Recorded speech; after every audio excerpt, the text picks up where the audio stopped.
Alright, if I'm being totally honest about this one, this is another one of those ones that I saw pretty much around the time that it came out. Only trouble is that when I was sort of rounding these up to do this segment, I almost kind of totally forgot she was in this. And I don't think it, and obviously she's on the cover and everything, does play a major character. But I think it's just one of those cases where I think the main thing I had taken away from the movie initially was Malkovich and his performance. So it all kind of started to come back to me. I had to rewatch it, but it came back to me. So it's brought to us by a writer-director named Sean McGinley, I believe, who is, because you may wonder if you've got Malkovich playing this type of character, why is it that I mean, he is the center of attention, but he's technically not the main character because we're seeing the movie through the perspective of Colin Hanks' character. And while you may wonder why that is, apparently Sean McGinley was the road manager as well for Kreskin, who clearly Buck Howard is based off of. And so we're basically getting it from his perspective. But and it is one of those cases where, like I said, you see, Malkovich's performance and playing a character like this, and you think, like, wouldn't you not want, like, even coming from the perspective that you are, would you not basically want to see the movie from Malkovich's perspective? Why would you sort of take away from that and do it from another side character's perspective who's not near as interesting, who's just got the old story of, I have to be a lawyer because my dad wants me to be, when I want to do everything but, and then this is where we end up, but there is a reason for that, and Colin Hanks does bring more to life than the way I just described it. So what we have here is the idea that this is a character, Buck Howard is a character that keeps a lot of things in the dark from a lot of people, like even the people he's closest to the point that by the end of this movie, despite the fact that all the time Colin Hanks has spent with him, there's still some secrets that even he doesn't know. Despite how well he gets to know him through time. And there is something about that sort of keeping the mystery of the person, despite the fact that it does still feel like we get to know them quite a bit, pretty much through our... Hanks is basically our audience surrogate, obviously, but we still very much... That still actually does come through in a really effective way that becomes more and more apparent as it goes. Because I remember being really put off by that when I first saw it, but once you know where it's going and the way exactly it's presenting it, it makes a lot more sense. So, and then you get, just seeing this, just the way he performs and those, character quirks like the handshake, or the fact that part of his act is, like, going on stage and playing the piano and singing what the world needs now is love, but he's just literally speaking the words, and it's almost like a ritual as opposed to like a performance act. It's like his own personal ritual that he must do, otherwise he feels like it's gone completely wrong. Even when it's clearly going wrong, as long as he just does the same things the same way, he's under the impression that it has gone right, as long as somebody tells him that. Same with how big or small the crowds are. So we've got a really fascinating character here, and Malkovich really brings him to life in a very convincing way. I think mainly because Malkovich is just this master of, like, amusing rage that he's seen in a lot of movies. This was like right after Burn After Reading, like probably a few months later or something. And you can kind of still see Osborne Cox lingering in there a little bit when he really comes out. But it is a whole other character at the same time.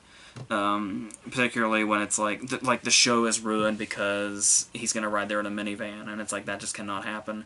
And it's like this would almost seem like a caricature of the demanding celebrity or whatever, the demanding performer. But Malkovich very much brings like a realism to this in a way that, like, I had heard that another person that they were going to approach for this role potentially was Kevin Kline. And I just love Kevin Kline so much. And it's like, when I first heard that, I was like, well, yes, of course, I would love to have seen that. But thinking about it more, and I know this is unfair to Kevin Kline, because we'll never truly know what he would have done or how he would have done it. But what I imagine in my mind is that he would have been more like playing a character. Like, it would have felt like Kevin Kline playing a character. Whereas Malkovich makes him feel like an actual person, in a way. While also having those certain qualities as well, especially the more over-the-top stuff. And that definitely comes through when I talk about it being from the perspective of Colin Hanks' character, but like there is that moment where as it reaches like sort of towards the end of the middle and then forward, it does feel like Malkovich gets to take center stage. And it might seem a bit unwelcome in another movie, like as far as a sloppiness issue, by saying like it almost feels like maybe we're abandoning the point of view we started with and have gone up to this whole time. But it just kind of gently kind of makes that shift without you even really realizing it after a while, when he just sort of really kind of takes over. But it still doesn't, completely change the fact that it's from Colin Hanks' perspective, especially when the two of them meet again towards the end and a lot of things come to light.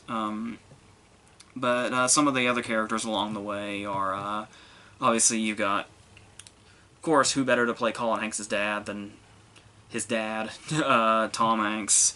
This would have been right after he and Blunt did Charlie Wilson's War together. So, and the interesting thing to see Hanks do here, Tom Hanks, I gotta specify now, is obviously the kind of characters that we've come to know and love him for playing.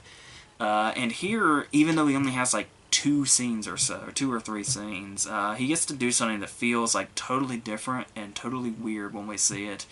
And that he's playing this dude that's very, I want to say cold, like emotionally cold, but it's not quite that. Within these couple of scenes, he's able to do this where he's obviously doing like, the stereotypical, stern father and all that, demands things of you that you can't give him or don't want to give him. And you have to stray away from what you really want to do in order to please him, and he's going to put that pressure on you anyway.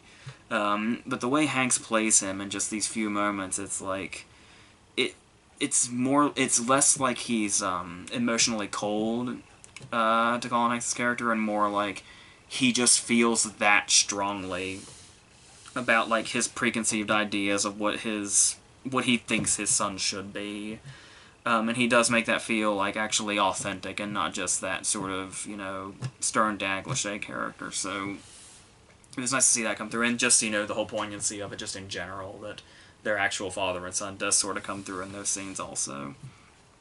And then, of course, you have Blunt, who comes in and does her thing, where she's I guess the first thing to note is, like I said, usually the accents aren't much of a thing I pay a whole lot of attention to, but it is a little hard to ignore that throughout this movie, it's sort of like Blunt hadn't quite mastered the American accent the way that she has now. And it's like, if you watch interviews with her where she talks about the American accent, how she's like trying to get her kids to stray away from it and basically be more British in their accent, and she does like this sort of exaggerated American accent when she mimics it, and it's like, that's basically what she's doing here. It feels like it's like just that really exaggerated version, almost like it's sort of mocking it a little bit. But nevertheless, there's still plenty to the character. Like, the whole idea that when she first shows up, you get basically that sense that she's going to be, like, the no-bullshit business type. The one that, like, is the one that doesn't put up with his shit, unlike everybody else, and just really lays everything down. But, like, in the very next scene, it's like, all she really wants to do is just be laid back and, like, get drinks and stuff like that. And she really kind of shows, like, the other side of that character, and that this is kind of the real character, but there's also, I wouldn't say the business side is much of a facade necessarily, but there's a balance here, and she's not just overwhelmingly one over the other, and it makes her feel really real in those scenes where she's much more laid back. But there's also those moments where, like I said, she's like the one person that doesn't take Buck Howard's bullshit. So she's like, she has no fear of confrontation whatsoever. To the point that it's like, after a while, it's like he sees her as like a rival. Like, eventually he calls her like a mental midget. And then there's the moment when she brings up Jay Leno at dinner, which obviously is going to piss him off. And the thing is like, it's played up like it was just casually mentioned in conversation of the celebrities that she's met and liked. But there's like just a little sense of you that's like, it's almost like she brought it up on purpose in order to pick a fight with him. And I sort of like to see the scene that way as opposed to just, oh, she mentioned one thing in passing and it pissed him off. I like to think there's like sort of a rivalry here that's a bit more off screen, but and the fact that we basically have enough room to think stuff like that says a lot about what they're bringing to the table also. Um, and she's also got these really funny moments with Steve Zahn as well, who's very funny here. I kind of wish he was in the movie a little more. And they had also just worked on Sunshine Cleaning, or they were around the same time. And these moments where like he just awkwardly says like, "You smell really nice," and she just kind of has that way of saying like thanks, like she has this very untouched confidence in like any situation in this movie, and it's great. And every now and then there is a moment where it's like almost a bit too much. There's this hilarious little moment when they're like excited that the show's getting ready to start, and he just like awkwardly touches her arm with like two fingers, and she just kind of has to brush it away. So I would have the interaction between those two characters I actually would have liked to have seen more of also. You'll notice I'm saying quite a few times that there's more things in this I'd like to see. It is interesting that the movie, it just falls short of an hour and a half. It's like so incredibly short. And it does feel like there's actually quite a few things we could have gone a bit more into, but you do also kind of come to appreciate that it sort of feels more like, clean, that it just sort of gets right to the point, and then gets, like there's moments that probably could have been dragged out, but thankfully weren't, like, when he does the trick where he puts all those people to sleep, but then the conflict is that Jerry Springer was hospitalized, and, like, none of the news people were here to see this. And your first thought is like, this is the conflict? Because surely people will know about this even if the news wasn't there. And then it's like right at that moment, like as soon as that registers with you, then it takes off. And it's like, it feels like there's not a whole lot of like extra bullshit in it. It pretty much is hitting the points that it needs to without being stretched out or overlong or anything overstaying its welcome. And especially with these characters that are really easy to watch, really helps that too. Just really helps the flow of it, especially when we get to the end, when it's like once, or close to the end, once we realize that some things about Buck Howard start to come to light a little bit, where he kind of opens up to Colin Hanks a little bit more, like when he's talking about how, like, obviously throughout the movie he probably seems a bit unbearable, and like I said, like has that diva attitude. And he's always building up the Carson thing, regardless of how long ago that was. And then he just really just lays it right out there where it's like, they just drop me. Like, for some reason, they just stopped calling, and I don't know why. And he, like, truly does not understand. And it's clearly, like, taken this toll on him. And it's this moment where we really understand him in a way that we haven't yet, regardless of all the time we've spent with him. Or the really nice moment when it basically comes to light that his whole gimmick is when he goes to the different towns, the first thing he does is throw his arms up and say, "I love this town." And it's like, it's the sort of thing where it's like, oh, it's part of the act because he says that everywhere he goes, whether the town is big or small, or if it's a place he's never been to or anything like that. And he basically just says something here that basically says that every time he says that, it's genuine to an extent. Just because he loves what he does that much and loves his audiences that much and loves getting that reaction out of them. And it's like, it really takes what seemed like one of the more fake aspects of him and makes him, like, 10 times over more sincere on the other side. So I think that's really where that comes in. And that also is the kind of thing where reveals like that make you appreciate how the story's told, how it starts off through Colin Hanks' perspective and pretty much throughout. Because if it were through his perspective, this is probably a lot of stuff we would know at this point. And the whole keeping the money thing a secret, where it's like, once again, if we were to see this movie entirely through Buck Howard's perspective, there would be no way for us to not eventually find out how he does that. And the fact that we get to see it through another perspective sort of keeps that sort of air of mystery about that, and it's one of the more engaging aspects of his story. So yeah, that's basically what I take away from this. It's, if there's one, like, major problem, probably, it's the fact that, well, in a sense, it is nice that we get the rivalry between him and Blunt, because the thing blossoming between her and Colin Hanks is, like, so like annoyingly underdeveloped. It's like one scene it's one thing, and then one scene it's the next thing, and then she's gone, and then we don't know what the hell they are when they meet up again. But I like that her character actually ended up.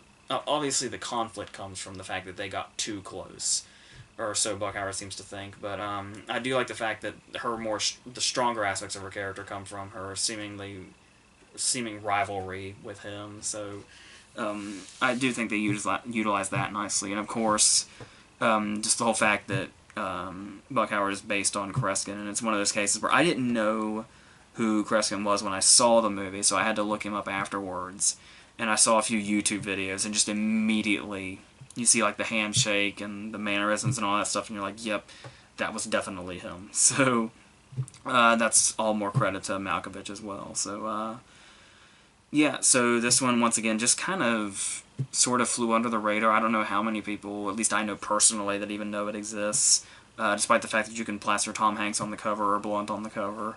Yeah, and it's a nice little thing that's just kind of floating around out there with a really short runtime and all this stuff going for it. So, yeah, so that's pretty much all I have to say about this one. So until the next one, that's it.